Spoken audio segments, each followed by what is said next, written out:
ભરૂચથી સમાચાર આપના ચેતર વસાવાની ટિકિટ ફાળવતા કોંગ્રેસના સ્થાનિક નેતાઓ નારાજ થયા છે। કોંગ્રેસના સિમ્બોલ પર ભરૂચ બેઠક પરથી ચૂંટણી લડાય તેવી તેઓ માંગ કરી રહ્યા છે। માંગણી ન સંતોષાય તો આશ્ચર્યજનક પરિસ્થિતિ સર્જવાની પણ ચીમકી આપી। કોંગ્રેસનું અસ્તિત્વ ભૂંસાઈ જવાનો સ્થાનિક નેતાઓએ ભય વ્યક્ત કર્યો છે।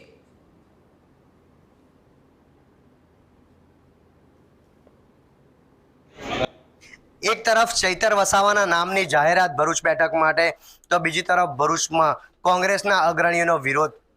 हवे भरूचमां भाजपनो सामनो आ इंडिया गठबंधन कई रीते करशे, आ मोटो प्रश्न उभो थयो छे। आपणी साथे कोंग्रेसना अग्रणीओ छे, आपणे तेमनी साथे वात करीए। सौथी पहेला माजी प्रमुख छे परिमलसिंह राणा। परिमलसिंह, मोवडीओए निर्णय कर्यो कोंग्रेसना अने कार्यकरोए विरोध कर्यो, आ रीते चूंटणी जीताशे?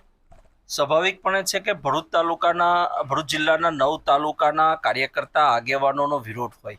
કોંગ્રેસ પક્ષ પોતાના સિમ્બોલો ઉપરની લડાઈ લડવા માંગે છે। મોવડી મંદિરે કદાચ કઈ રીતે નિર્ણય કર્યો એ તો આપ પણ પૂછી શકશો, પણ અમારી લાગણી અને માંગણી છે કે કોંગ્રેસ પક્ષના સિમ્બોલ ઉપર ચૂંટણી લડાય।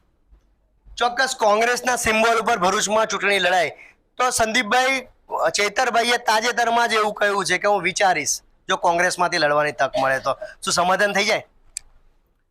એ નિર્ણય ચૈતરભાઈનો વ્યક્તિગત નિર્ણય છે। અમે અમારી વાત જે છે એ કોંગ્રેસનું પ્રદેશ અને શીર્ષ નેતૃત્વની સમક્ષ એટલી જ મૂકી છે કે આ બેઠક પરંપરાગત રીતે કોંગ્રેસની પ્રભુત્વવાળી બેઠક રહેલી છે। સ્વર્ગસ્થ અહેમદ પટેલ આના ઉપર પ્રતિનિધિત્વ કરતા હતા અને આ બેઠક ઉપર એવા મતદારો છે જે કોંગ્રેસને વરેલા છે। ઉમેદવાર કોઈ પણ હોય, XYZ ઉમેદવારને જોતા નથી, એ કોંગ્રેસના વિચારોથી વરાયેલા મતદારો છે। એ મતદારોનો અવાજ ક્યાંક બદલાઈ જાય અને એની અમને દહેશત છે। એના માટે અમે કોંગ્રેસનો સિમ્બોલ જે છે એ કોંગ્રેસના સિમ્બોલ માટે આખરી લડત લડવાના છીએ। મને પૂરેપૂરો શીર્ષ નેતૃત્વ ઉપર ભરોસો છે કે એ અમારા વાતને માનશે અને કોંગ્રેસના સિમ્બોલ ઉપર ઉમેદવાર આપશે। ચોક્કસ। સુલેમાન પટેલ છે આપણી સાથે। સુલેમાનભાઈ, એક નહીં ને બે વાર પત્રકાર પરિષદ કરીને સ્પષ્ટતા કરાઈ છે કે બેઠક આપને આપી દીધી, તમારી માંગણીઓ જો ન સંતોષાય તો તમે કયા સ્તર સુધી લડત આપશો? ભાઈ, એવું છે કે અમે કોંગ્રેસના કાર્યકર છે। ઘરનો છોકરો વડીલ પાસે રજૂઆત કરે એ રીતે કાર્યકર તરીકે અમારા મોવડી મંદિર પાસે રજૂઆત કરવાના છે, કારણ કે જમીનની કાર્યકરોની આજે પોઝિશન ખરાબ છે।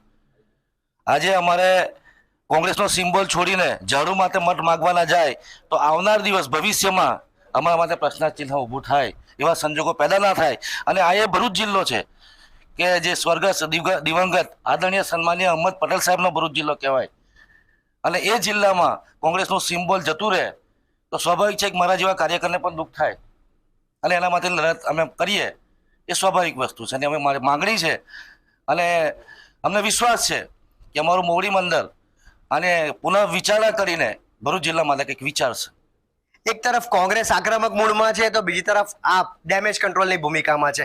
આ તમામ વચ્ચે હવે મોવડી મંડળ ઉપર નજર મંડાઈ છે કે જે નારાજ નેતાઓને મનાવે છે કે તેમની માંગણી સંતોષે છે, તે તમામ ઉપર હવે જોવું રહ્યું કે શું નિર્ણય લેવાય છે। અંકિત મોદી, TV9 ભરૂચ।